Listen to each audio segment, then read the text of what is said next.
একটা কথা আপনাকে বলবার আছে। বলুন।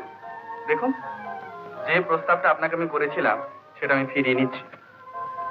প্রস্তাব করতেও কেউ আপনাকে সাধেনি, আর ফিরিয়ে নিল কারোর কিছু আসে যায় না। আপনার নিশ্চয় যায় আসবে না, কিন্তু আমার যায়। আপনি দক্ষিণা রঞ্জনের মেয়ে জানলে এরকম প্রস্তাব করে নিজেকে আমি ছোট করতাম না। তো যান, আপনি যে তখন এই প্রস্তাবে রাজি হননি, এই আমার সৌভাগ্য। সৌভাগ্য?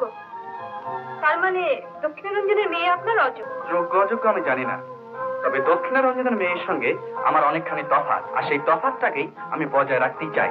তা তো বলবেনই। অসহায় অনাথা ভেবে আপনি চেয়েছিলেন আমাকে দয়া করতে, অনুগ্রহ করতে। দক্ষিণারঞ্জনের মেয়ে হলে সে দয়া করার দম্পতি আর থাকে না। দয়া করার দম্ভ?